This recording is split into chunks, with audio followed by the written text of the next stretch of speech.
Hello, this is Jeremy again of Proles of the Roundtable, formerly, and I am introducing what was my favorite episode of Proles of the Roundtable of all time, really, which was our End of History episode, which we recorded with Brett O'Shea from Rev Left Radio.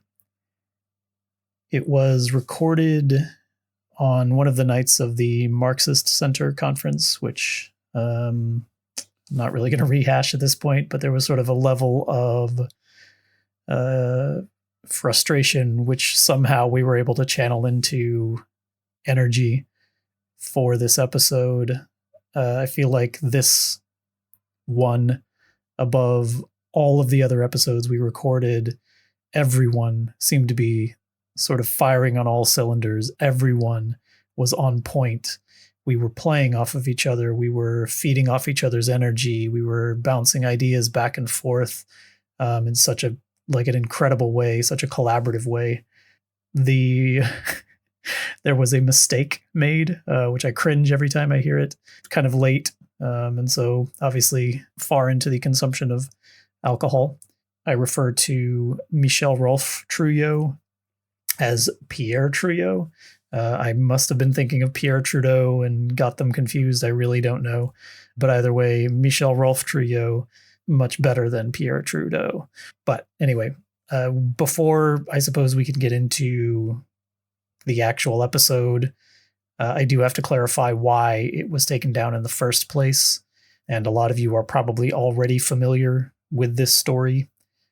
But if not, I can't really re-release it without giving some kind of context as to why it was taken down in the first place. And that is Hyder, one of the contributors, who was a really amazing friend to all of us, who is one of the smartest people I've ever met. He has sort of an esoteric range of knowledge that covers so many different subfields and so much, and you will hear it in this episode even more than his other two, which were also taken down. But he was also his own worst enemy and held some views which I would consider questionable. But he was an instructor at a university in Pakistan long after this episode was recorded, and he was accused of, amongst other things, sexually harassing students there. Now, I am well aware, and it has been brought up to me many times whenever I tell this story as to why it was taken down, that Marxists, and particularly Marxist-Leninists, are targeted with sort of, psyops or whatever to take them down. And of course, that's possible. That's what happened. It's also 100% possible that it is true. I will not say that Hyder never said anything that I thought was a little bit questionable, shall we say. And so for us at the time, it was really important to not be seen as sort of condoning that type of behavior or co-signing it. And so we took the episode down. But regardless, the reason I'm putting it back up, I think, is because it's a really important episode. It is all three of the episodes he recorded were really important episodes in terms of the information that was put across. And I think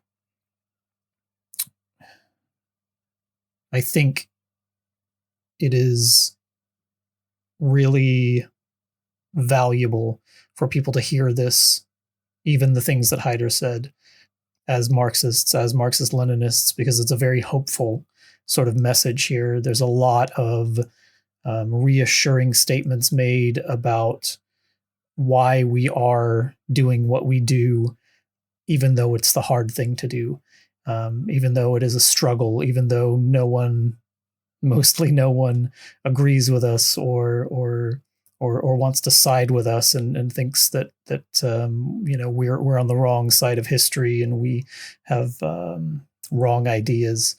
Why do we struggle through that, and what is to be gained, and And and that's on top of the really in-depth and solid analysis of history itself that takes place in this episode. This is a very old episode, so the old theme song is on here, and at the end we had few enough patrons that we were able to read through all of them in a single episode, whereas later on, we only read the new patrons. So that is a rather long list that we go through towards the end there. In any case, I really hope that you enjoy this as much as I did. I listened back to it again before I recorded this intro, and it was really affirming, even for me, having now not heard it for like 2 years or 3 years now, or whatever. Regardless, as I mentioned when I recorded the intro to the final new episode of Proles of the Round Table, I was planning on doing something like this in the future, just sort of putting up the old episodes that got taken down with some context, and then maybe I'll move on to the bonus episodes, which most people haven't heard. Unless you were a patron, you would not have heard that content. So I suppose that would be new to you. Although it will be dated, I imagine, in terms of the references, because we made quite a lot of references to what was going on in the news at that time on those bonus episodes. Anyway, this is the end of history episode of Proles of the Round Table. Again, my favorite, and it's the one that people keep begging me to put back on, so that's why it's coming first. Hope you enjoy.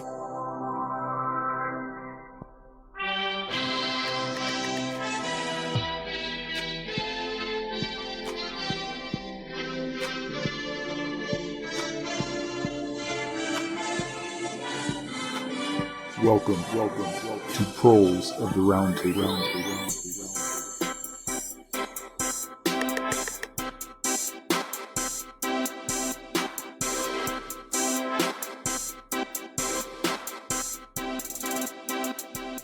Welcome to Proles of the Round Table, where we sit down, have a few drinks, and talk leftist history. Please do us a favor and subscribe on your favorite podcast app and rate and or review the show to help extend our reach.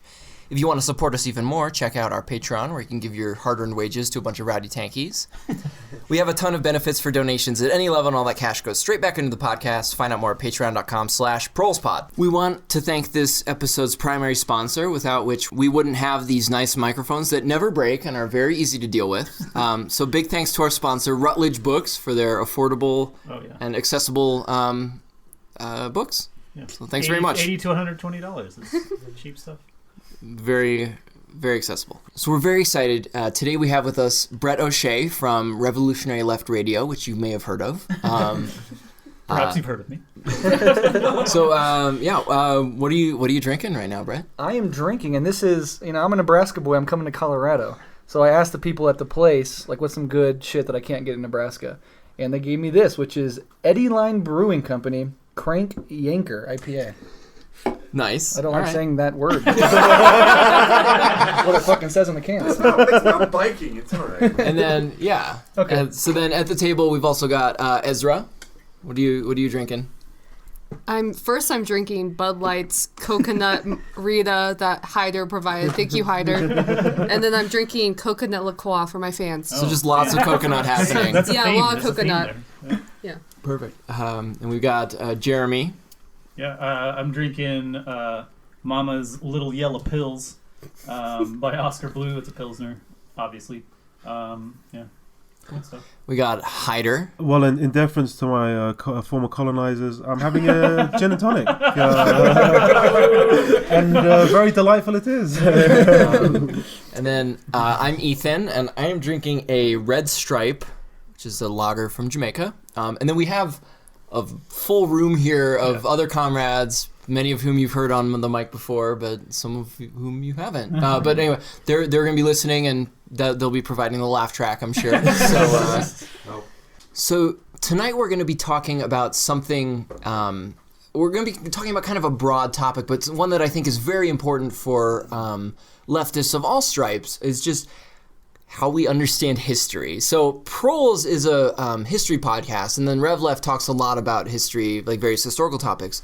But something we wanted to address tonight is just how, as Marxists, some of us are Marxist-Leninists, some of us have other tendencies here, but as Marxists specifically, we understand, how do we look at history? How do we understand what happened? How do we use that to formulate our understanding of what's happening currently? How do we use that to inform our ideology, our praxis, all these things? So it's sort of this is going to be kind of a little more free form, just because it's such a broad question, but more of a roundtable discussion. But so that's the direction we're going to be taking for this one. So I guess I'll just start this really broadly. Like, how do we understand history? We'll zoom in a little bit, but how do we understand history? Well, I would say, just to start the conversation, it's an essential question, right? This is not merely abstract, because understanding history, understanding how it unfolds, is also the way that we can understand the present and then understand how we can get to where we need to go in the future. Sure. And insofar as we do cover history on both of our podcasts, having this more meta perspective on what we're doing and how we're doing our history is absolutely essential. I know that, and we'll get into this probably as we go on, but I think a lot of people on the left, on the Marxist left, understand that bourgeois history tends to focus in its idealist form on the ideas of great men, right? That history can be understood through the behavior and thoughts of great men of history. And that leads to a whole slew of problems, not the least of which is sort of the erasure of the proletarian class and their struggles, right? Because the great men of history are in the ruling class. They tend to be elite. And so when you see history from that point of view, you're getting an elitist bourgeois version of history, which is incomplete at best and reactionary or erasing the struggles of proletarian, marginalized, and oppressed people just by definition almost. Sure. And I think beyond that, there are things which capitalism does to the history of the non-dominant group. So via imperialism or settler colonialism, or just because the narrative is not convenient to capitalist dogma, these things get pushed to the side or they get erased. And I think it's incredibly important to note that there is no such thing as an objective history. Even if you are relating only the facts, that can be true, but it is not honest. Whoever wrote that history had an ideology, lived under a particular system, and wrote that history based on a selection of which facts were important to them, and not even consciously in most cases selected a narrative which feeds the existing narrative. Absolutely. Yeah. I think that's absolutely an important point to insist on. The other point to insist on, actually, is I think that on the left we have a sort of mode of relating to the people, especially on the left, is care. We want to try to care for each other, and hence the experience of thinking about theory and theorizing can be a anxious one, but I think we have to insist upon it, especially for the working class, because what the working class is not lacking is concrete historical examples. They are the very subjects of history on which history is acting upon. They will provide the concrete examples of history. They are living it, they are breathing it. They have no doubt what they're going through. The problem is the doubt is the connection from my simple story to the broader story of what's happening around me. That's what history can provide, and it's abstract, and you have to go back in time and you have to compose intellectual models to try to help with you deal with this disconnection between my life experience and what I'm being told about me. Because that's the big problem. Like, for example, a very interesting example, the 1990s. Imagine being a working class African American at the time. Yes, you start to earn more money in the 1990s as African Americans, but not because pay increases, because they start working more hours. But what's reported back to you by the newspapers and then later historically is that the 1990s was the decades of the black people. They started to earn more. That's what we're talking about history. Sure. That you're being told how you should see yourself, how you understand yourself. Thus, the gap when you go back to the 90s, I was told that was the decade for black people, but I was miserable. I was in debt. My car was repossessed. Literally race riots Yeah, burning down yeah. LA. But for then, Christ's sake. Right. Clinton was was it Time Magazine? Clinton was our first black president. Is Yeah. what they said? God. My yeah, God. exactly. But that's history. It's heavy, and what it does to the psyche and the soul is incredibly destructive.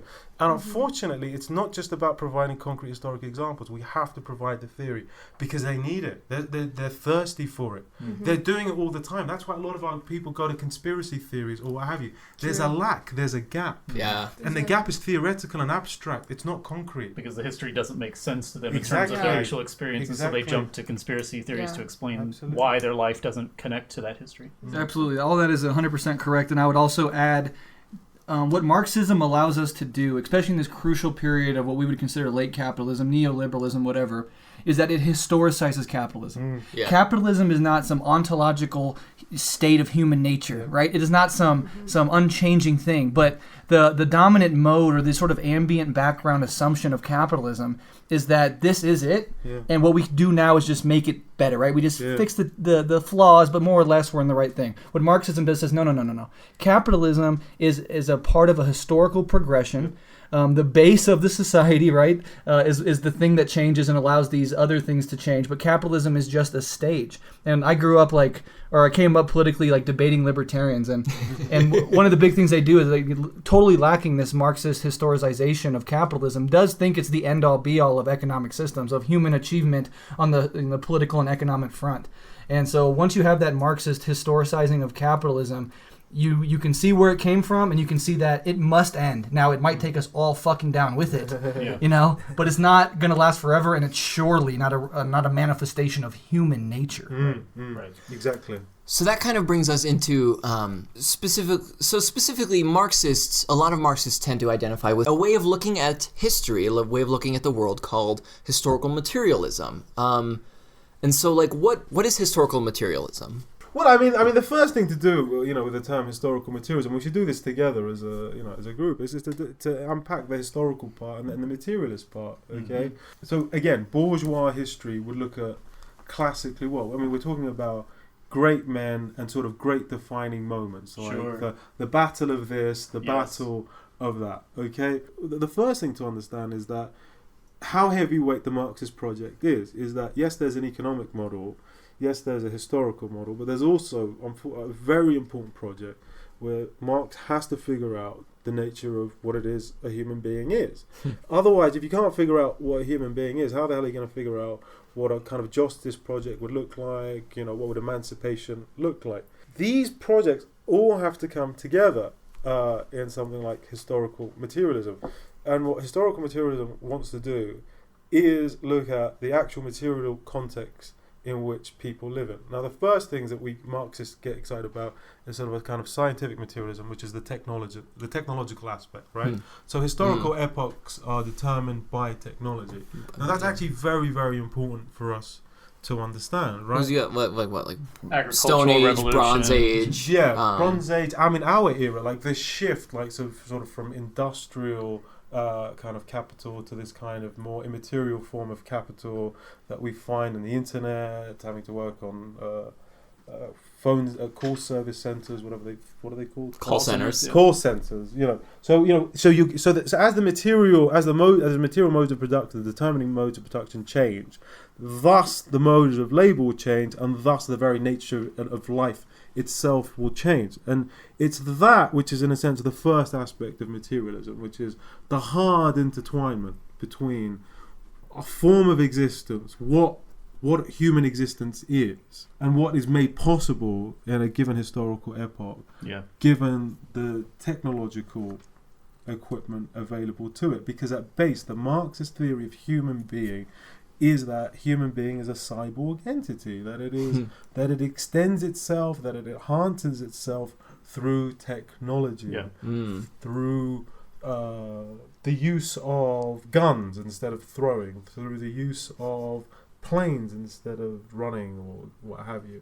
Now, these things are incredibly important for us, but there's one more aspect I would say about the materialist part of historical materialism that we have to focus on, which is to say every historical epoch, a given historical moment, what is it that hangs all the disparate projects that are taking place at a given historical moment together?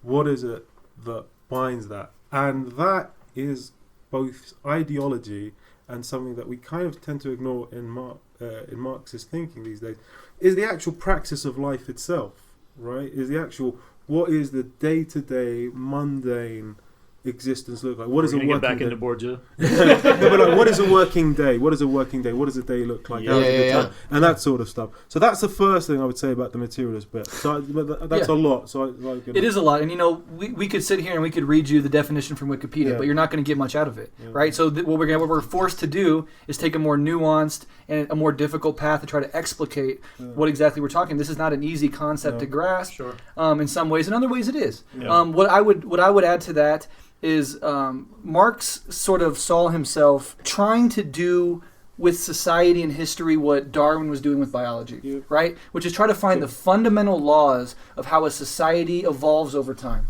how civilization evolves over time. And he took the scientific approach of how can we find these laws? And what his conclusion was is societies are fundamentally forged and rooted in the ways they produce and distribute the material necessities of life.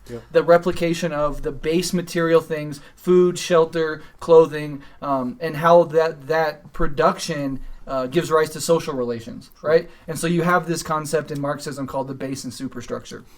There we could go into all the critiques of it, and we could do a whole episode on that.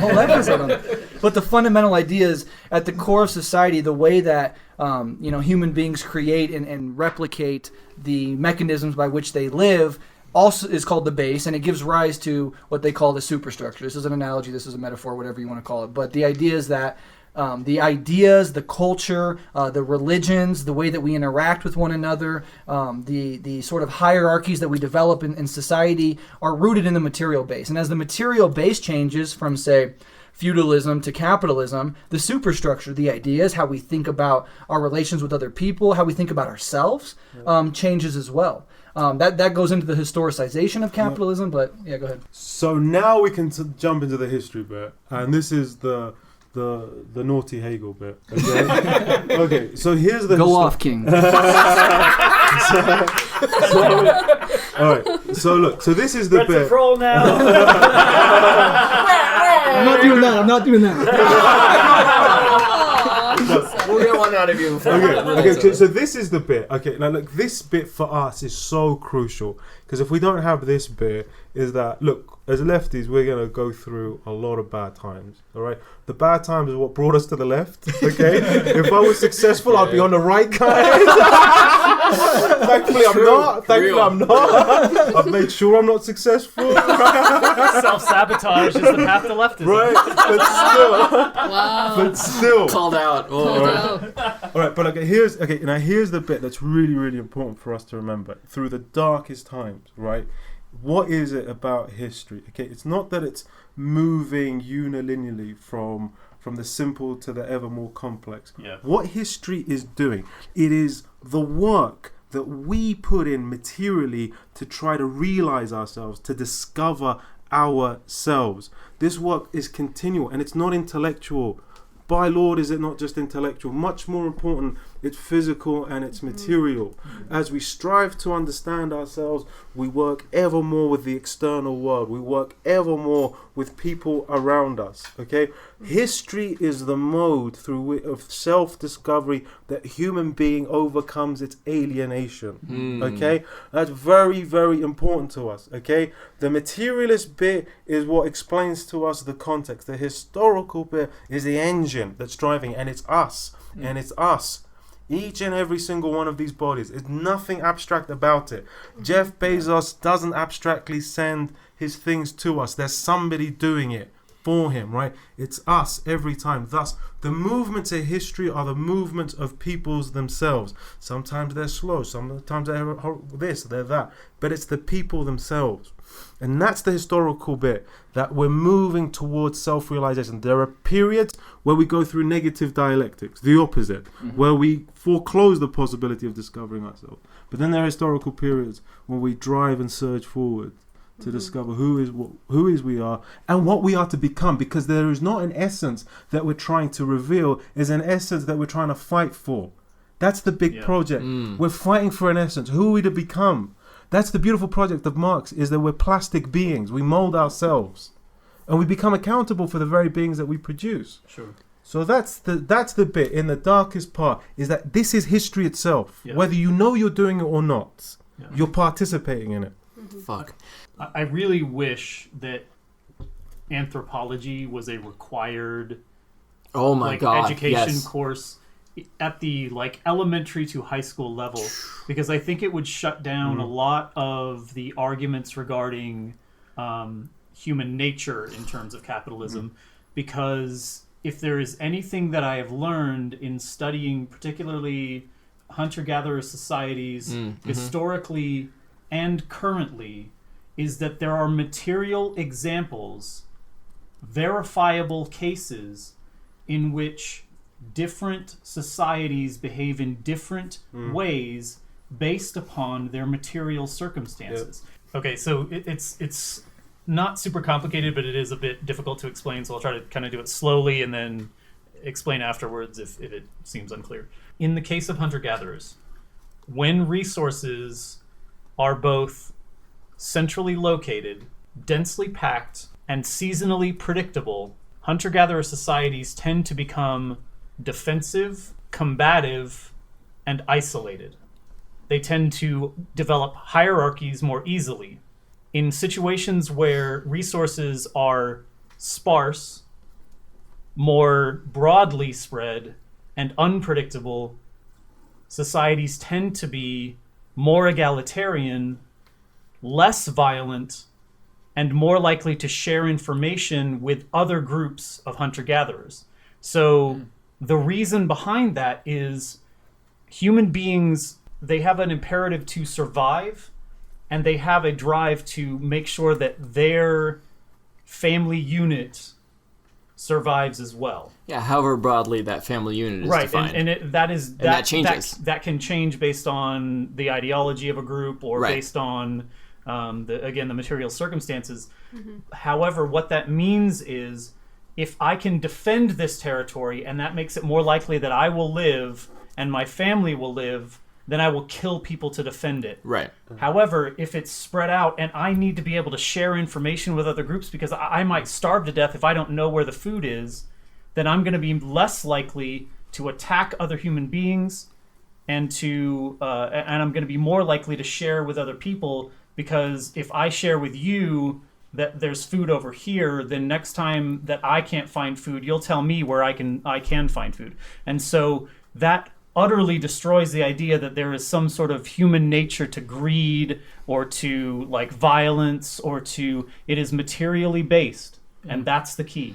And Great example. Yeah, and I think that's one of the most pernicious things in, specifically, I mean, I grew up in the U.S. with the U.S. education system, specifically U.S. or Western maybe. Ideology is this idea of human nature. Literally anybody you talk to is going to say oh, well, that's just human nature. At the base level. But I mean, I also study anthropology, and the thing is that human nature is limited to, if you're going to make a meaningful claim about human nature, it's limited to a very specific couple of things about needing to eat, sleep, drink, reproduce, needing warmth, social interaction, that sort of thing. But beyond that, we have examples of societies throughout history that do just about anything else you can imagine. And there are even exceptions. So there's a society that lived in what's known as the Chulmun period in Korea, which was I think 8,000 BC to 3,000 BC. Sorry, just a quick call out to the DPRK. Sorry. My homie Kim Jong-un. Supreme Leader Kim Jong-un. Boost this episode. See you next year. So anyway, so there are exceptions even to the things that I just described. So particularly in the Chulmun period in Korea, which was, and I'm probably going to fuck this up because I can't remember off the top of my head, but it was, I believe, 8,000 BC to 3,000 BC. There were a group of societies who had resources which were densely packed, readily available, seasonally dependent. However, they shared, and we know that they shared because different societies had different art styles on their pottery, and we would find broken pieces of pottery in these shell middens, and so they were able to piece together, okay, well, this society occupied this site here, and then also this other society occupied this site here. These were Justin and I lived in Korea, and they have these giant mud flats, and they still, to this day, people will walk out in these waders and go shoulder deep into the mud to pull clams out, right? This is what was going on during the Chulmun period. And in these shell middens, broken pieces of pottery tell us that multiple societies were sharing exactly the same shell middens in exactly the same time. And that is wild. So again, human nature, garbage. So that's really important, right? We're looking at anthropology, we're looking at human history and showing how, for lack of a better term, scarcity, right? Yeah. The scarcity of resources dictates how people behave, how cruel they are to other people or how welcoming they are to other people, right? Mm-hmm. So insofar as capitalism, as we all know, creates a system where it artificially creates scarcity, right? Yep. It creates a context in which there doesn't need to be a lack of the basics of life, right? But it's created in this marketplace, so it's prohibitive based on your poverty level. Sure. But we talk about fascism and capitalism being intertwined, right? And going right back to what your anthropological evidence suggests is that insofar as capitalism does create that scarcity, fascism is a reaction to that scarcity, and what it does is it says in-group, out-group shit. So if you're white or whatever the fuck, nationalist, American, you're in my in-group and we're fighting over scarce resources. They don't need to be scarce. And socialism is the process by which we eliminate that artificial scarcity and materially produce things to create a level. That's why you don't have fascist movements, as I always say, in Mao's China, in the Soviet Union, in Fidel's Cuba. Yeah. There's no fascist movements because this attempt to obliterate the artificial scarcity of capitalism is taking place. Exactly. I think too, if you're going to talk about my resources are plentiful, densely packed, and seasonally predictable, to me that says that wealthy people who have a lot of money, which they have in their possession, can be controlled, are far more likely to, one, be selfish and two, be violent than people who have fewer resources. And we see that in terms of people who give to charity. Poor people give proportionally far more than rich people. Right. So I think that is on that same line. So this Iraqi is about to go rogue. I'm going to turn on the both of you. Oh no! Oh no, I'm sorry. Okay. So look. Okay. So I think on the one hand, look. So a brief background. So I grew up in a Marxist-Leninist family. It was exhausting. It was miserable. It was horrible. I wouldn't wish it upon my worst enemy. It is what it is. But so I grew up, under the kind of old school leftist world, and this was the conversation daily. Oh, they just revealed Stone Age. Man did X. He could actually pick his nose with a toothpick, and this means technologically. Now, I grew up in it, right? Yeah. And it used to horrify me, and I ran away with it. No, and I'm doing this on purpose. I'm not trying to oppose you. I'm just trying to show that there is a division that exists within Marxism, and we can overcome it. And I can show it. Though I'm mocking you now, I can kind of rejoin you. I can rejoin you after the mocking. Is that? Look, on the other hand, we have to don't forget about Marx. Yes, you're right about the Darwin strain. He loved that scientific strain. And that was, Engels over-identified with that scientific strain. But don't forget about Marx. He was also a German romantic as well. Now, please, this is very important for our Marxist-Leninist comrades out there, is to understand that, look, I am a cultural anthropologist. I've been trained within the hermeneutic tradition. Philosophically, I'm part of the hermeneutic tradition, absolutely. But within the Marxist tradition, there's also a scientific tradition, right? Now, what also Marxism does, and this is why it's very, very important intellectually, is that what capitalism has done is, on the one hand, you have these theories about what it is to be a human or the biological world, and this is how the science understands it. On the other hand, here's the humanities, how it understands the material world and how it understands human being, and they're completely unrelated, right? Now, in the Marxist world, we can't have that. Remember, it's combined within Marx himself, the German romantic, the hard German romanticism, while also the scientism of it, right? Yeah. So, it's very important. Like, I don't want to oppose what you guys are talking about. Yeah. Okay, it is a strain within Marxism. So normally, be like, oh, that's just a scientific. Yes, and there's nothing wrong with it. What under capitalism has happened as well is that the sciences have been alienated. Yeah. I mean, this is what people don't understand about what happens under capitalism, is that alienation is so deep, is that fracturization that takes place within the human soul is then externalized into the world itself. And look, this is basic Marxist theory. I want to very quickly talk about the relationship between historical materialism to emancipatory politics. Okay, so I want to give a very goofy example, right? and I start this off. In almost every course that I teach on religion, it's the first thing I teach, and people look again. I'm going to broaden this conversation again. look, I usually do the opposite of everything I'm meant to do as a professor in my job, right? They always tell me, like, listen, these working class kids, they don't understand a thing, don't use a complicated word, don't use a this or a that. Now, here's the problem. I was that same kid. I was that very same kid. Yes. I grew up in this. I went to a terrible school, awful school, inner city London, right? And no resources, and they kept all the liberal teachers were like, "Oh, they're too stressed. We just have to hug them. We have to kiss." And every day that happened, we were not being taught. We were not being taught. As much as you want to hug me and care for me, you need to teach me. And I was terrified of that. I could see I was going to leave 5 years out of this high school with nothing. I was already at a bad high school, and I could see all my middle class friends who I'd meet up once a week playing soccer on a Saturday. Well, like going boom, boom, boom. So the point is, as a working class kid, right, is you'll constantly have to supplement your learning, right? Right. Because the state is not going to provide it for you. You won't get very far with what the state provides, right? As a public school teacher, I can confirm that this is true. Right. So, but my problem was that the sciences were relatively easy to me. But what was difficult for me, I mean, I came from an Iraqi society. It was Ba'athist, but it was sort of socialist scientific, right? So I grew up within that tradition, and I understood it. And then the Western tradition was much, in high school, it was much more about interpretation, what you thought. It was very, very confusing to me.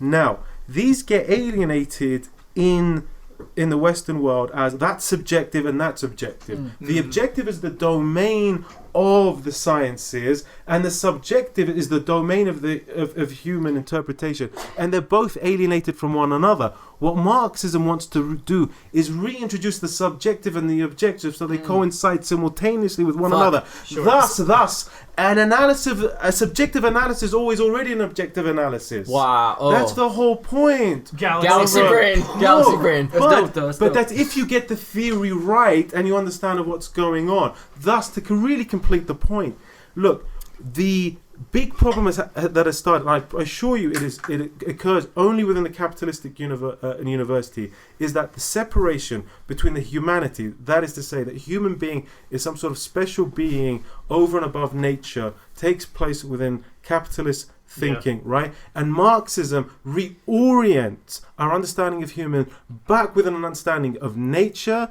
right? But no nature that is predetermined. The whole point of human being is that it is being that is plastic, that must realize its nature in history. Yes. So how does it benefit capitalism to understand humans that way, as above nature? I can answer this question. Okay. So, and this was a theory that at first I was like, what the fuck are you talking about? And then I was like, holy fucking shit. And it's going to happen to you right now.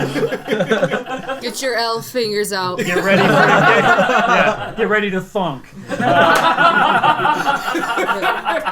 All right. So I'm going to make a statement and you're going to be like, what the fuck? And then I'm going to explain it to you. You're going to be like, holy fuck. The concept of nature is white supremacist. What the fuck? doing the fucking thing.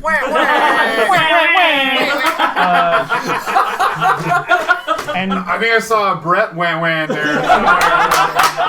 That did not happen. It's fake. You just want like It's propaganda. propaganda. so Fake news. When white people, as imperialists and as settler colonialists, want to get into a particular territory, they have ways of describing land. And it is virgin, it is natural, it is untouched. And what they mean is white people aren't there. Exactly. There is no quote-unquote civilization. It's not industrialized. But there is nowhere, virtually nowhere on Earth that human beings do not live. Like, with the exception of Antarctica and some, like, random remote mountains. Parts of Nebraska. Parts of Nebraska. It's objectively correct. It's a materialist position. Pripyat, I don't know. Anyway. Not anymore. Not anymore. So with those like random exceptions, everywhere on Earth has human beings living in it. It's not nature. It is there. It's always muddy. There is always some sort of this sort of. It's not quite populated in the way that somebody who lives in a city might imagine it. But it is also not nature. And so there is a narrative which is constructed which says that this is nature, and so it is not being used by the people who live there in a productive way. And it means we can get in there and we can take it over. Well, and so we were literally talking about this before this episode started. We were watching this video of this Indian guy who does cooking, like, without talking. It was awesome. Yeah. But I think I said something about, like, oh, this guy just lives in the wilderness, right? Yeah. Like, just not thinking. And then Hyder was like, no, that's not what it's like. Like, people have been living in these places for thousands of years. Yeah, like, say that. Okay, so... Okay. Is that Hyder talking? I think Is Hyder from Liverpool? I have one British accent. Every British person sounds the same. Say the next part in your American accent. No. I love so that. funny, so funny. Like, I can go. Hey, Bob, what's wrong?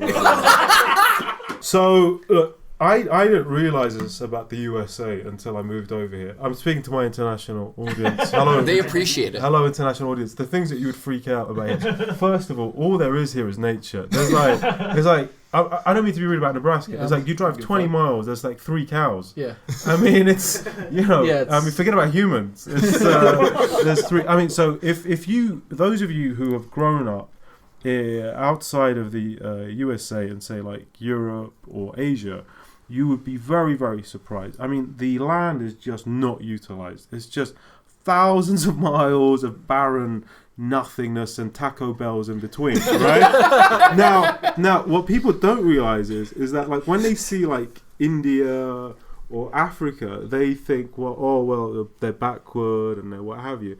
What people don't realize about their wildernesses, their quote-unquote nature, is that it's been utilized for tens of thousands of years, and especially this last 10,000 years has been heavily utilized in the process of civilization. Thus, for instance, the forests of Europe and Asia have much less variety in the flora and fauna, just because it's been mined for 10, 15,000 years by large civilizations and peoples for over 10,000 years. When you go to India, when you go to China, there is no unexplored inch that exists there. It all happened. All nature went 10,000 years ago. It was used up.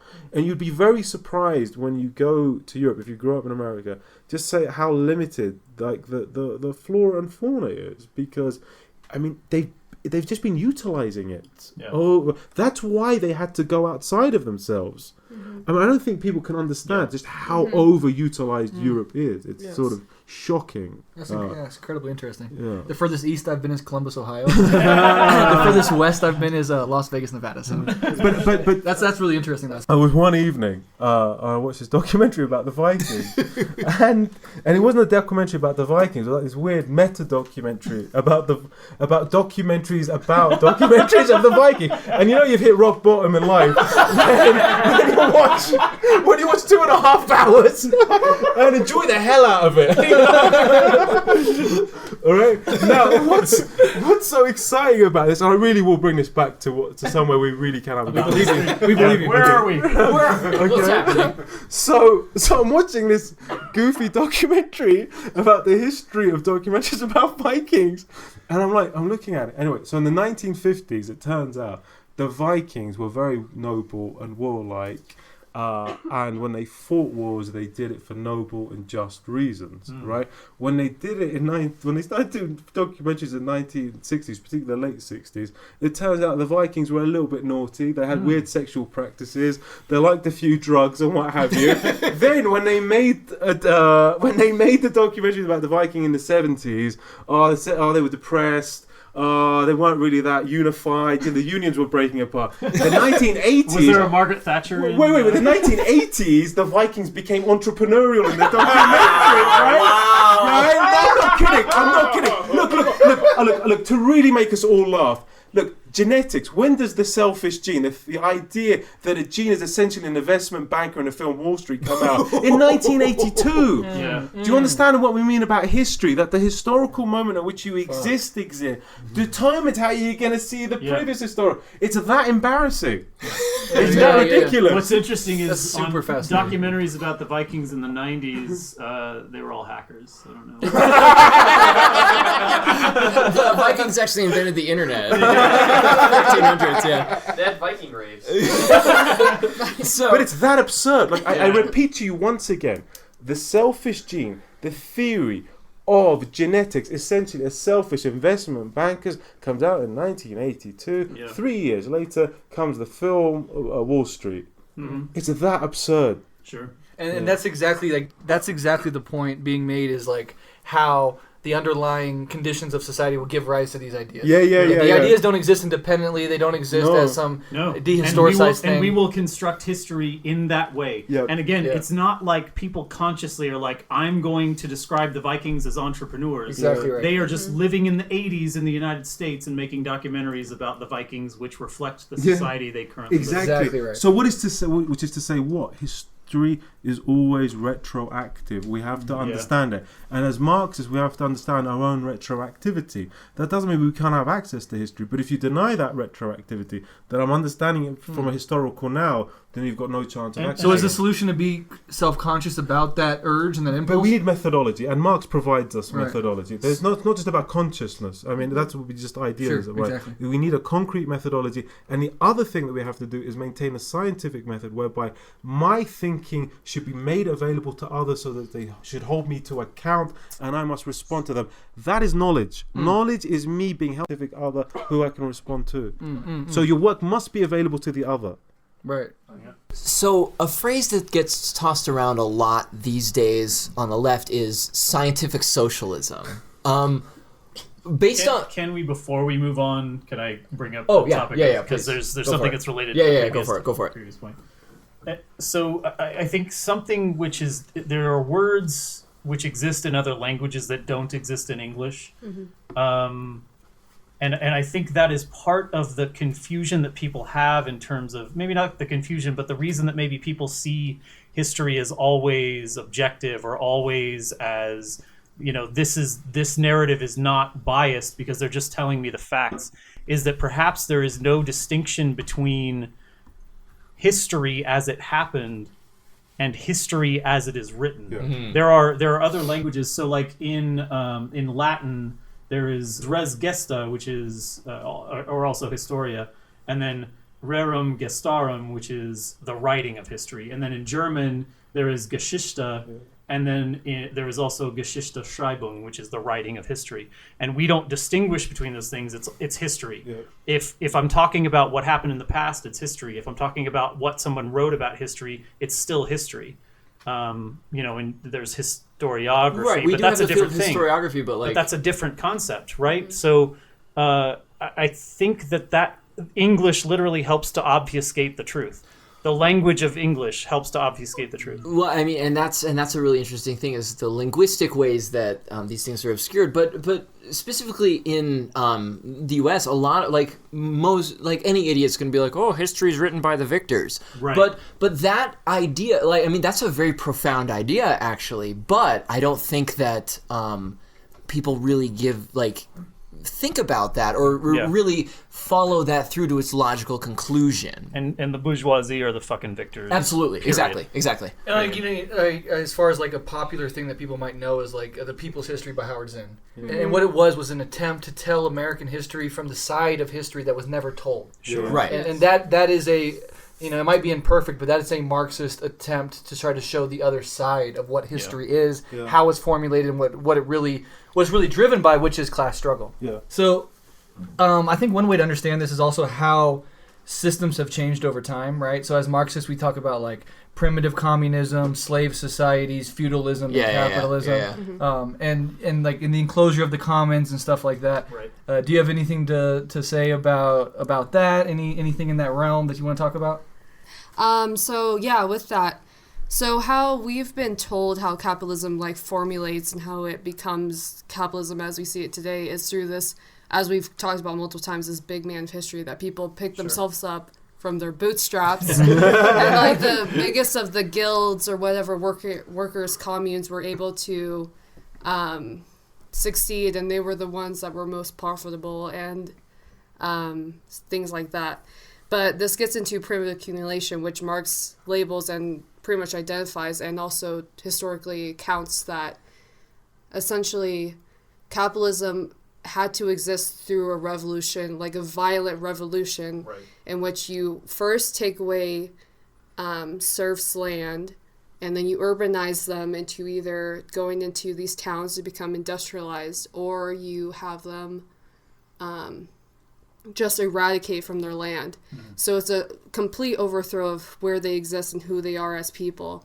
And then we go further into, which Brett is very aware of, Silvia Federici, in which this becomes even gendered, in which women have to be killed and labeled as the witch in order for them to be subjugated to this violence. Like, capitalism comes to force through violence. Yes. There's a good article by Joan Anchor. She writes, "Is capitalism gendered and racialized?" Yes. And you have to understand there's inherency of racialization and gendered politics within capitalism. First with the witch hunts, but then also slave trade made it possible for capitalism to become as it is now. As soon as Portuguese settlers were able to create ports into Africa, that's when you start to see the Atlantic trade come into fruition. And then again, capitalism becomes, because again, as Hyder was saying, Europe didn't have very much material. They needed to, that's how they saw it, they needed to expand. Yes. It was through this kind of education, they wanted to learn about the people that were going to these places, but also, and I think we can talk about that as well. What does imperialism and how has it changed? We want to learn from the people and we want to learn how they exist, but we also need to know their knowledge so that we can exploit them better. And the thing about Europe is you could almost say they're the people without history. Exactly. Bouncing off what you just said, which is really important, in Engels' work, Socialism, Utopian or Scientific, or whatever it's phrased as, but it's a really important work, talks about a lot of this. And transition from feudalism to capitalism, in part, was this enclosure of the commons. And what had to happen was, in feudalism, in some areas of feudalism, what was enough for subsistence was just using your plot of land to create enough for you and your family, and any surplus that you generated, you could trade on a proto marketplace. Sure. What the enclosure of the commons was an attempt, and during this transition from feudalism to capitalism, to strip those people of their land and make them then I own the land, now you have to work for me, and you have to Exactly. so that sort of historical change definitely happened, and I would highly recommend Silvia Federici's work, Hellbound on the Witch, because it fundamentally would disagree with a part of Marx, but it's very much Marxist in that it takes that Marxist tradition, develops it through principled criticism. Okay, so listen. What I want to do is our last injection of abstract theory before I too will descend into the mire of materialist history. Okay, no, because look, I know we want to get there, and I know we're all itching because we've all got our historical examples. But let me just one more bit of abstraction, and then we can just move on. Okay, so this is our last bit of abstraction, and I really want to do this to help our comrades think about this, and I do this as a naughty monkey in my job. Every course I teach, I swear to you, I throw in a bit of Feuerbach, right? Because it's not Marx, and they don't know anything about him, right? but it's Marx, and they don't know it, okay? And I just want you to understand this little bit, because I'm telling you, I turn people in Madison, Wisconsin. Do you know how tough it is to turn people in Madison, Wisconsin? They're milking cows all day long, all right? All right? They're so much cheese. They're Just confused so by cheese. dairy, all right? So, Okay, no, but there's like multiple layers to like Cheese. Madison, Wisconsin. Yeah, cheese as well. But like you have the working class, and then you have the bourgeois, like students that are coming to it. You see this in the 60s. UW But Madison. continue. that's true. Yeah. But just to really, like, again, to give our comrades just some tools to begin to start to analyze themselves, historical moments and sort of the development of history. Okay, and again, we're going back to the historical part of the historical materialism, which is the emancipatory bit, whereby human being discloses itself through its practices in history. Okay, so Marx was very excited about Feuerbach's reading of Christian history. Feuerbach was an atheist, and he wanted to understand how Christianity formed as a historical entity, and as an atheist, he just knew he couldn't, countenance the idea of, because there was a God, right? So this is the structure, for a basic structure by which to understand both historical and dialectical materialism. It's very naive, but if you can just understand these sort of basic moves, they're very, very important. Okay, so Christianity. Why is Christianity important? Well, because you're a Marxist. Why do people start to imagine there is such a thing as a God? Well, Feuerbach and Marxist theory come back with this idea. That human being begins within an essential unity as one, but it doesn't quite understand itself. In its attempt to understand itself, it turns away from itself to the external world. Now, what it recognizes is, in its labor, in its work, there is a force that exists within the world. That's what it starts to feel. It doesn't allocate that force to its own labor, to what it does. Like today's workforce. They recognize their workforce through Jeff Bezos. They don't recognize their workforce through their own labor. Their own labor is alienated from themselves. Thus, what is the result? The power, the thinking, the beauty, the majesty of human existence is alienated from the human subject, and they have to externalize it into another entity, God. Think about what God is. Wow. All God is the perfection of human being. Yeah. God, he's a human being but smarter. God, he's a human being but is stronger. He's like you but better. Yeah. That's all a human being is. It takes the human being, cuts off the bad side, and throws the good side up into the sky. Yeah, but look at the movement. Look at the historical movement. The only way that it can begin to understand itself is initially through alienating itself, externalizing itself, recognizing itself, misrecognizing itself, It's initially through an external object when it's created, a God. And then Feuerbach and Marx says that this dialectical distinction will historically be annihilated, whereby human being can finally appropriate its true majesty as its own. Yeah. It won't have to externalize it as into God. It can appropriate at itself. We are the wonderful things. We are the beautiful things. We are the majestic things. We can appropriate ourselves. And again, that's what Marxism is seeking to offer. Please, let's remember this about Marxism. Yeah. So I want to...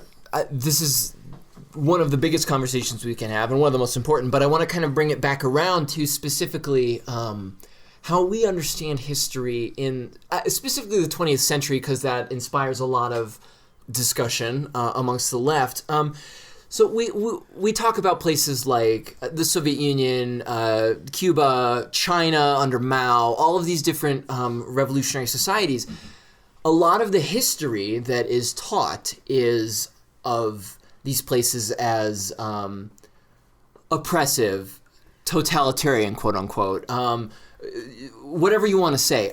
And so it's I think it's really important for us to think about how history is passed down to us. And I want to talk about that a little bit, like how history is passed down to us, how history is passed down to people in, like, starting with school and then through adults, through the news, through just the popular culture, through popular ideology. I think it's one of the most important things we can talk about, because as leftists, this is something we have to spend so much time combating understandings of communism, Marxism, all of these, any sort of collective action, even the concept of unions, we have to fight the history of it. So, yeah, thoughts on this? Yeah, I mean, it's summed up really well. I think Marx said it. The ideas of any epoch are the ideas of the ruling class, right? And so it's no mystery why proletarian, communist, socialist movements are in the mainstream discourse labeled as authoritarian or totalitarian or repressive, right?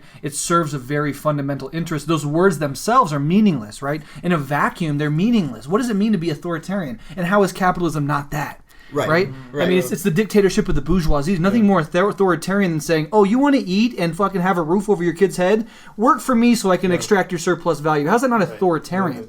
So this is the base superstructure shit. This is how the ruling class, the dominant ideology gets formed in the first place. And this is what we have to combat as principled Marxists.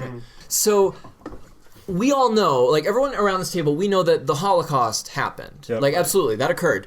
But then you have ideas about, this came up a lot after the Rivlov Stalin episode, the Holodomor is treated, is like held up to the same level. Like, so the Holocaust happened, the Holodomor, as it's described, did not. Right. How do we as Marxists, where's that separation? Because a lot of times, you deny the Holodomor, that's basically Holocaust denial. So listen, back to Jeremy's very early point in this podcast about sort of the choice of historical fact. It's very, very important to understand.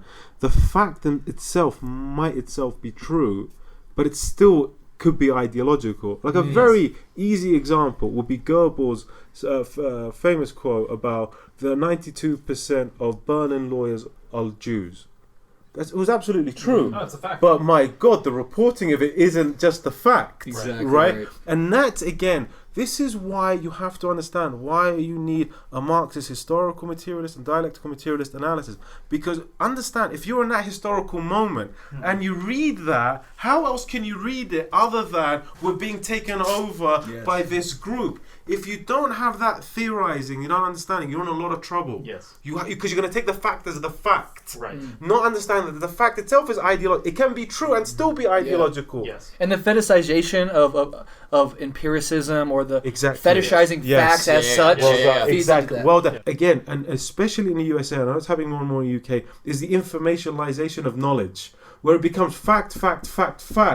And you have to spend your whole time as a professor after they come from a high school unpacking the fact to show them the fact is inclining you to think of the world in this way. And if I don't get rid of this fact, you're going to still think in this way. And that's how determined these facts are. They're terrifying. Yes. And I'm going to give you a concrete and definitive example of this. Because as materialists, that seems like a good idea. So when I was in 4th grade, I lived in Mesquite, Texas. And in 4th grade in Texas, you are required to take Texas state history. And one of the focuses of Texas state history is their war for independence, right? And the Battle of the Alamo is one of these great, like, rallying cries for the people of Texas. They were fighting for their independence from Mexico, and they stood on their own, and they founded their own nation, and wasn't that heroic? And all of them died, but one of them magically escaped to tell the story. And weren't they heroic? And remember, the Alamo was the battle cry of all these people who were fighting for independence, except that the Texans who were in Mexico, because it was Mexico and not Texas, were not from Texas. They were from Missouri. And what they wanted was to keep slaves. And they moved to Texas to keep slaves. And when they got there, they set up sort of on what was the border of Texas, the east side of Texas, and Mexico outlawed slavery. So Mexico was happy to have them there because they were worried that the United States was going to invade them anyway, because they had declared independence from Spain, and they were like, we're not strong enough to fight the United States. So they were like, let's keep these fucking racist-ass people up against our border, and that will discourage the U.S. from invading. But then Mexico outlawed slavery, which was a huge mistake when there's white people in your country.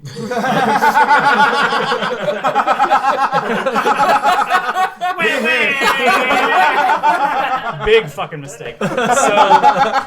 So these racist-ass, slave-owning people who were there because they wanted to keep slaves fought their war for independence to keep slaves. That's why they did it. And they didn't declare independence because they wanted to be an independent nation. They just knew that if they integrated into the U.S., they were in line to be a free state. They needed to wait until another state had been brought in, because at this point they were in that weird, before the Civil War, this state comes in, it's free. Yeah. This state comes in, it's slave. This state comes in, it's free. This state comes in, it's slave. So they had to wait until a free state came in before they would join the Union. And they wanted to make sure that they had the bargaining position to say, we're going to integrate, but only as a slave state. So they had to wait until Oregon was declared a state before they would join the Union. That's the only fucking reason they declared independence. They wanted to be part of the United States, but they couldn't if they wanted to keep their slaves until Oregon was a state. Real motherfucking John Brown hours. Yeah. So in Texas it's taught that Texas a certain it's way. taught that it's right. So in my little elementary school, it's all freedom and independence and we're our own country for 7 years or some stupid bullshit. But again, none of that other stuff, none of the coming from Missouri, none of the because slavery, none of the outlaw of slavery, none of the white supremacy narrative goes in there. And it's still facts. They were still fighting for independence. They still defeated Santa Anna. They still all died at the Alamo. They still yelled out, "Remember the Alamo." Those are all fucking facts. Those are not lies. That's all truth. But there is a narrative in which this exists, and a way in which it is told, which obfuscates the reality that it was white supremacy that drove the independence of Texas. And that's the whole conversation around the Civil War in the United States. We're still trying to discuss, what was the Civil... It was about states' rights. I mean, when you've got the Confederate States of America in their motherfucking Constitution, they're saying, we're creating this thing so that we can own slaves, we can do this... States' rights to own slaves. Yeah, exactly. I just have to do a quick plug. Everyone out there, please, Dominique Lasorda, Liberalism, A Counter History. It is incredibly important. Listen, Verso published all of his book. Before he died, the Stalin book they refused to publish. The Stalin book is an extraordinary book. Please look at it. It's going to be published very soon as well. No, but yeah, that ties in with the Civil War and this idea, we're still having this conversation. It's it's not about this sort of thing. Taking objective, what we can say of objectivity, things that we know happened for sure, and then it's all about the interpretation of them. It was about states' rights. Yeah. And if that's all you say, cool, I can accept that's states' rights. Technically true. Oh yeah, totally. It was about states' rights. Yeah, that's great. But that is within, again, another particular narrative. So, this has all been good conversation, but we've kind of been talking around. There's a very basic concept that we need to address, and that gets brought up a lot from people of all ideological standpoints. And it's this. It's probably one of the oldest philosophical questions. What is truth? We talk about truth a lot in history, this happened, objectivity is tied in with truth. Yeah. What is, how do we understand truth? How do we understand what has happened, what is real? Yeah. I think it's a complicated answer, honestly, because there is, I think, an objective truth. I'm not somebody who thinks, everything is relative and whatever. However, I think there is an objective truth. The problem is that even if you're there to witness that objective truth, your brain's filter is going to see it differently. There's a good story on how this works, and I can't remember who the author is. Maybe Hyder remembers, and I'll start talking. He'll be like, it's somebody, you little prick. Anyway, so there's this story. There are these two men. They're soldiers, and they're walking through this forest. And they're in the sort of the back of the line. There's other soldiers further on. It's in the Middle Ages, whatever. And one of them sees this unicorn. It runs like just next to them, right? The unicorn runs by, and he's like, "Oh my! Did you just see that unicorn? That unicorn that just ran past?" And the other soldier just sort of caught a glimpse of it, but they were like, "I did. I saw something sticking out of its head, right?" And he's like, "So yeah, maybe it was a unicorn."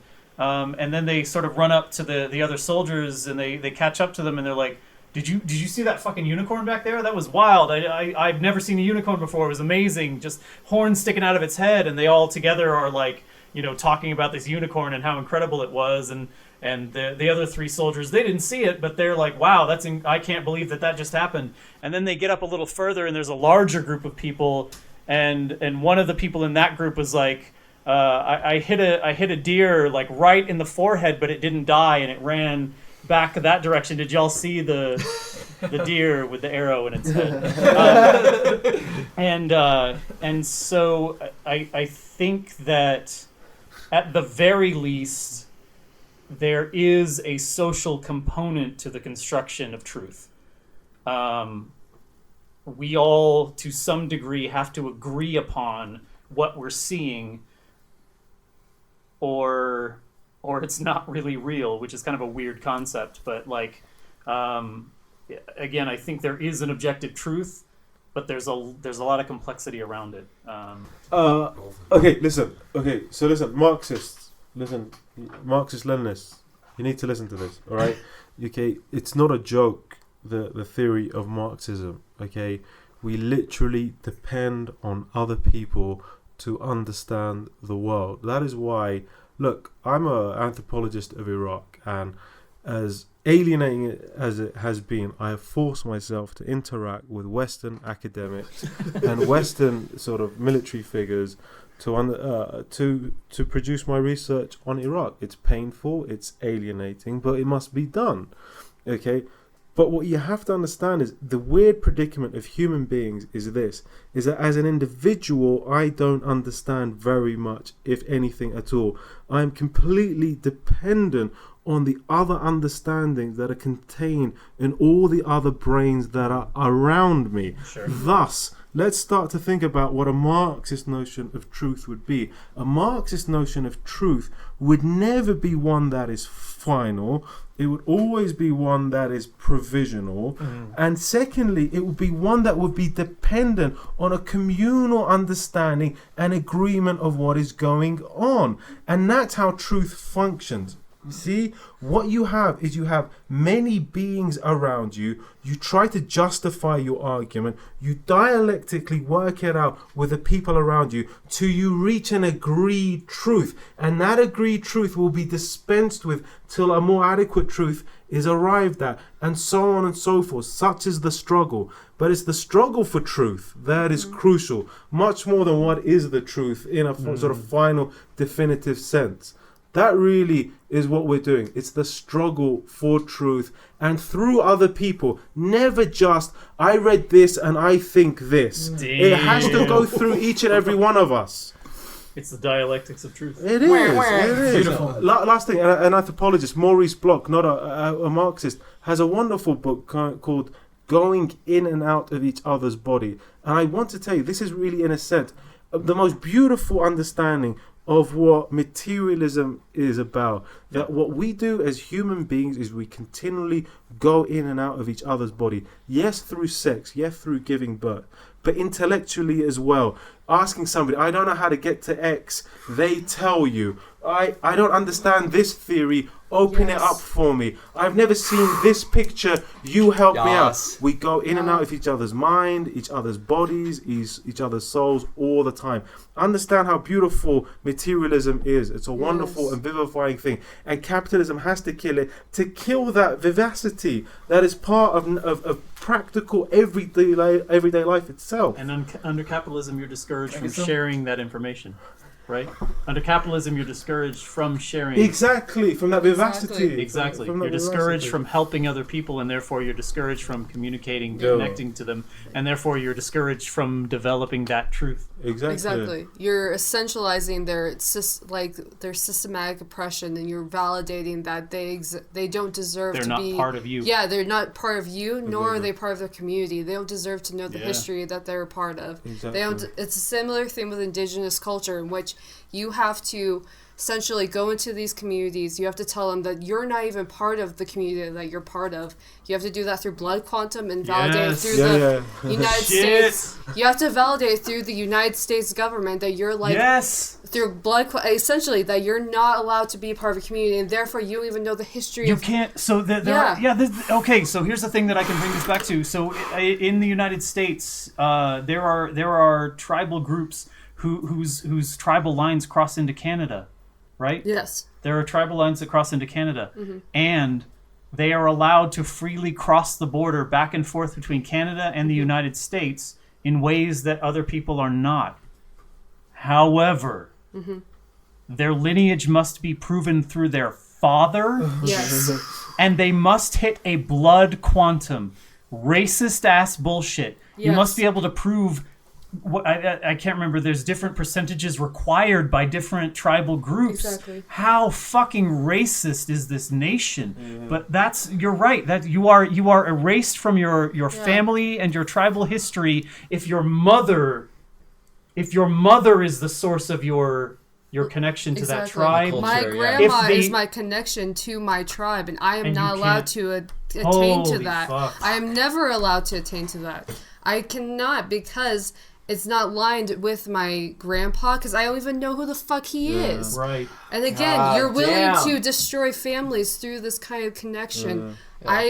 You have to listen to the stories of your family, and that's the only validation you'll ever get is through the family. This is kind of the last point I wanted to make for my part. I don't know if anybody else has anything else to contribute, but Pierre Trudeau is this... he's a Haitian anthropologist, historian, who has this concept of silences. And silences... So I'm just going to read this short little passage on how silences enter historical narratives. So, silences enter the process of historical production at 4 crucial moments. The moment of fact creation, so that is the making of sources. The moment of fact assembly, which is the making of archives. The moment of fact retrieval, which is the making of narratives. And the moment of retrospective significance, the making of history in the final instance. So there is the person who initially, the primary source basically, is the first point at which silences enter the narrative. So I witness this thing, but I leave out details when I write it down or I tell the story to somebody else. Then, when somebody is writing down that story or taking it down, or in the case of this podcast, literally recording it, right? That is the making of the archive. Silences can be put there when we edit it. Right. Yeah. When we cut out particular sections, which we will, because there's a lot of goofiness. No pressure. A lot of goofiness happened tonight. Then, when somebody else is listening to this, and what they pick up on from listening to this podcast, their brain may filter particular pieces of it out, and so new silences are created. And then if they go and tell somebody else about this, the final point, they may have left out more details because they don't want to talk about that part. So like when that fucking Trot wrote the fucking essay about our Stalin episode, and he went back and wrote all this shit down, he picked specific things that he wanted to talk about and built an entire structure. And so there were silences in that. And so silences are places in which things are erased, whether intentionally or not, by all of these various processes. And so I think that's really tied in with the Marxist, what we're all doing as Marxists when we're talking about history. The entire reason we do this podcast is we're trying to compensate for some of these silences, trying to give voice to some of these silences. There's this massive dark matter of history, the part, like the even more, like the larger part that's not said, that's there, counterbalancing everything that we do hear about. We're trying to give a voice to that, trying to explain that, trying to understand that, and how to take that into ourselves and how that inspires how we understand the world today and how we want to understand how we want to move forward as like through politics, through just as the human species. You know, Ethan, I mean, I want to go back to a point I made, you know, earlier in the podcast. It is that, once again, is that the working classes are historical beings, especially, that they are not short of history, and they're not short of access to it. That's not the problem to it. It is the ability to access it, right? And that is not a patronizing claim about the working classes. It is a problem of access to the bourgeois researcher who has had 7 years. Okay, now moreover, what the working class person has to deal with is an alienation of their own experience and an obfuscation and a pettifogging of their own experience through the media and through other people's reporting of it. So we once again say that the quanta of history is already available to the working classes. They're not short of history. They don't necessarily have to start reading history books. They have it. What we must start to do is allow them access to their own life experience as already an understanding of history itself. That's so important because I really have to stress this. If you think I'm a smart guy, I grew up in the projects. I got this all from the project. It's not some patronizing nonsense. As we were living it every day, we would come back from high school. You're like, listen, those liberal teachers are pretty nice, but why do I feel shitty about myself? Exactly. Right? And it was that question. Because it was a concrete feeling every day.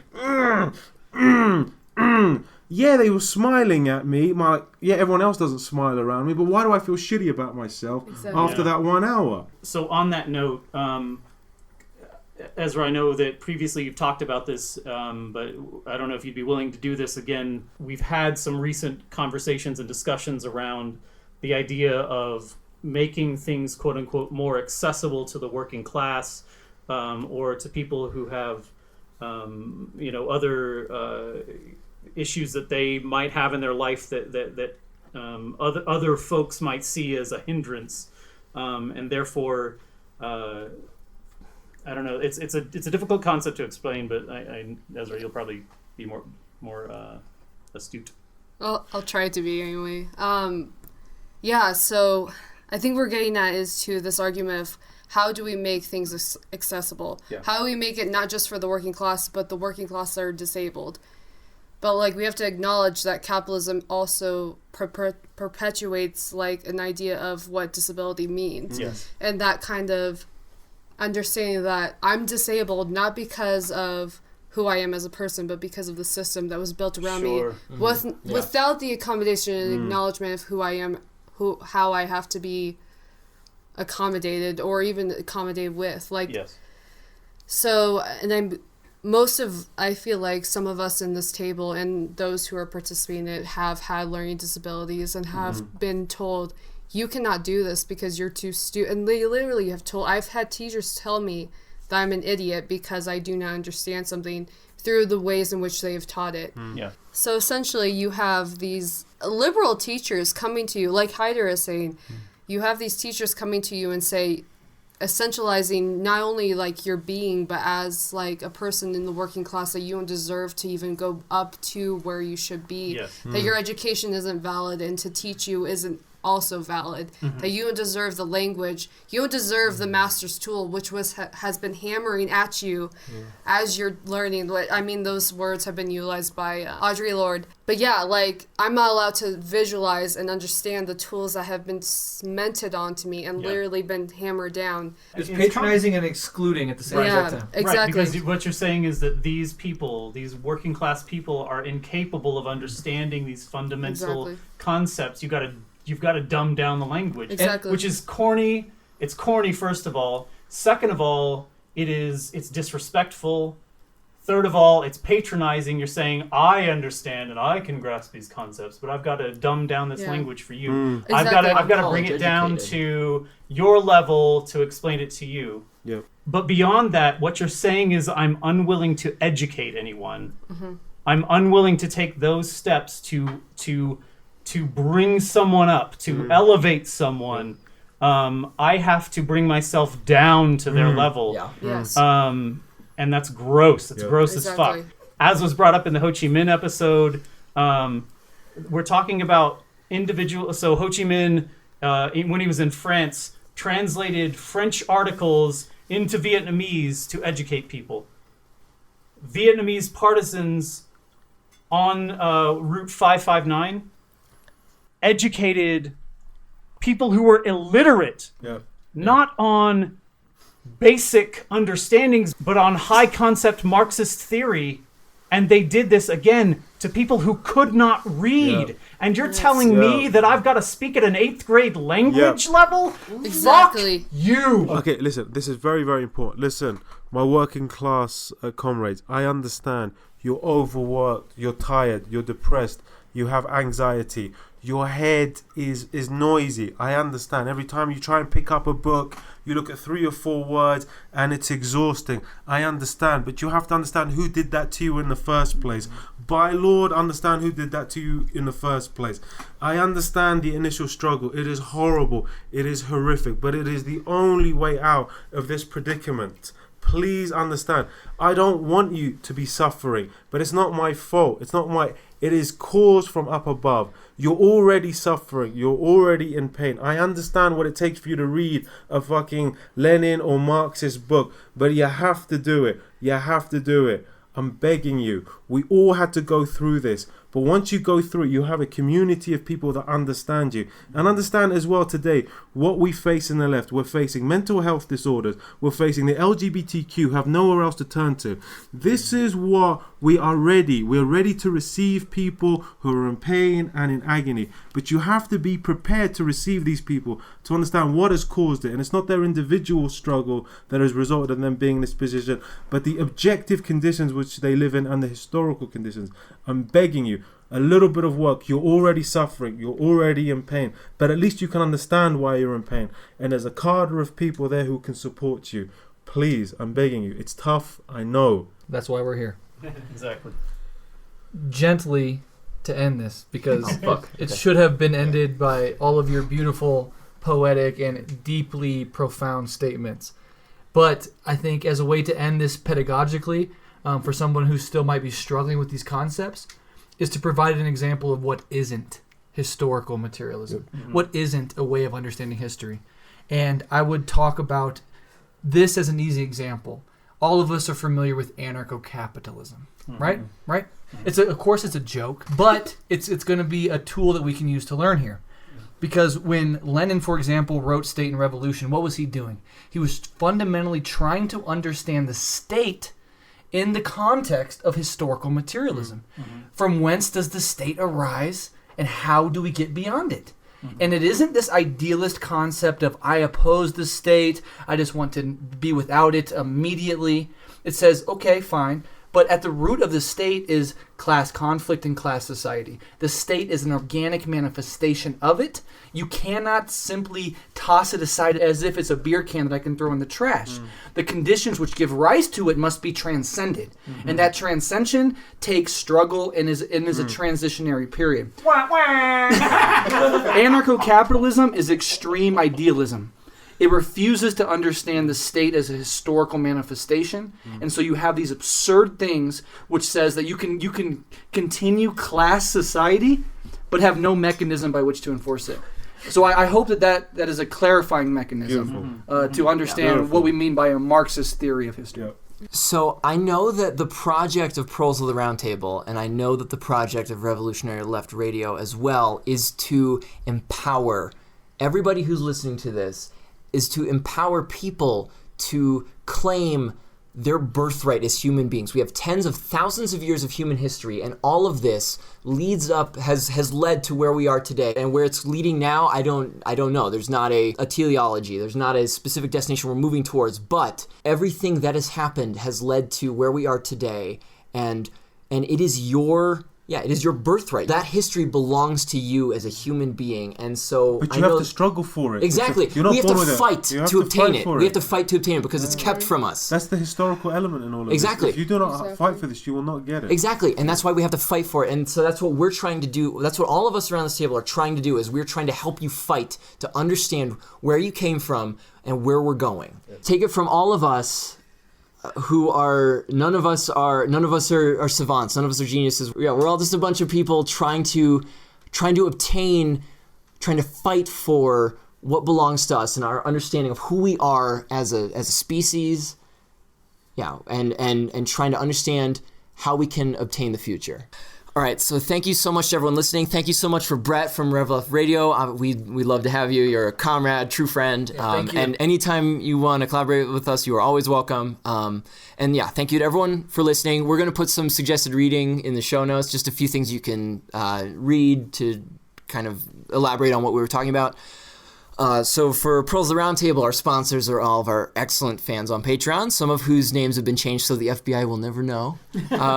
We've got A Nice Smooth Mouthfeel, Aaron, Avaichung, Ace Socks, Alexa Play Despacito, Alice, Anna, Arturo, Bike, Bennett, Brandon, Brock, Bryn, Cameron, Casey, Cedar, Chase, Christoph, Clayton, Commissar Taco, Commissaris Rex, Comrade Benj, Dan, Danny, Dave, Dawn, Dean, Diego, Eric, Ethan, not me, Ewan, Felix, Francis, our filthy comrade, Gaius Gracchus, Grant, Greg, the other Greg, Hyder, Hudson, Hidden File, Ewan, Jay Martell, Jace, Jack, Janet, Jarl Marks, Jason, Jesse, Jocelyn, Johnny, Joe, Josh, other Josh, the gay one, Joshua, Justin, not that one, other Justin, still not that one,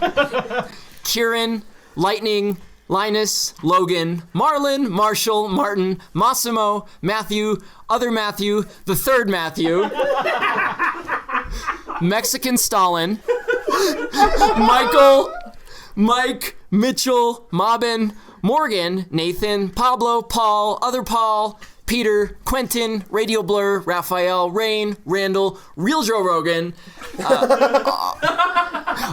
Hornets, Ryan, Sabak Kitty, Sajid, Samuel, Sebastian, Sel, Shane, Sean, Tadici, Talking Socks, The Cardinal Cadre, Thomas, Tim, Tromely, TVVVV, Vincent, Violet, Walter, William, and Zachary. All of these people are heroes of the revolution, and we will make so many statues for them after the revolution. Please don't forget to rate and review us on your favorite podcast app. Like us on Facebook.com/ProlesPod and follow us on Twitter @ProlesPod. If you have any feedback, topic ideas, or suggestions, feel free to send us an email at prolespod@gmail.com. Thank you for tuning in.